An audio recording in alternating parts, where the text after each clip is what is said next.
Nomination ర్యాలీతో అధికార party వెన్నులో వణుకు మొదలైందని గన్నవరం నియోజకవర్గ ఎమ్మెల్యే అభ్యర్థి యార్లగడ్డ వెంకట్రావు అన్నారు.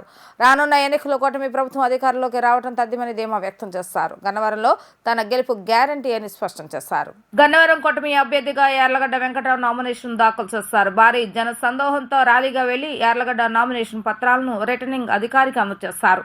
నామినేషన్ అనంతరం ఆయన మీడియాతో మాట్లాడుతూ కూటమి నేతలు కార్యకర్తలతో గన్నవరం దద్దరిల్లిందని అన్నారు.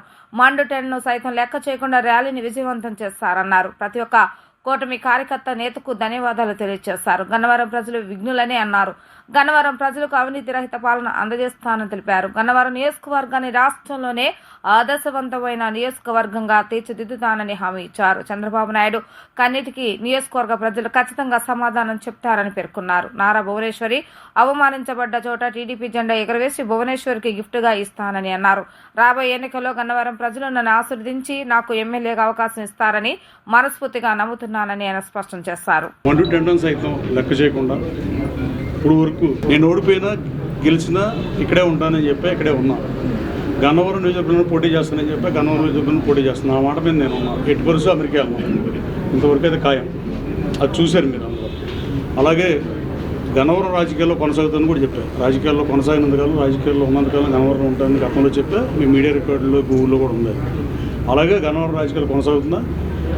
వైఎస్ఆర్ కాంగ్రెస్ పార్టీలో పోటీ చేసిన గతంలో స్వల్ప తేడాతో ఓటమి చెందిన నేను బలంగా నమ్ముతున్నాను. న్యూట్రల్ పీపుల్ ఆయన ఉన్నారు. గన్నవరం ప్రజలు మీద నమ్మకంతో నేను ఛాలెంజ్ చేసా గెలుస్తానని జగన్మోహన్ రెడ్డి గారికి. నేను అసెంబ్లీకి వస్తానని చెప్పి నీ అపాయింట్మెంట్ నాకు అక్కడని చెప్పి అన్న అసెంబ్లీలో కలుస్తాను.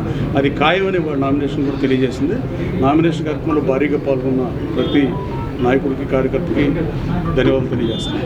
రాబోయే కాలంలో ఈ నియోజకవర్గాన్ని స్టేట్లో నెంబర్ 1 నియోజకవర్గంగా తీర్చిదిద్దాం. వైసీపీ శ్రేణులు కొంతమంది 80% నాకు ఓటేస్తారని బలంగా నమ్ముతున్నారు.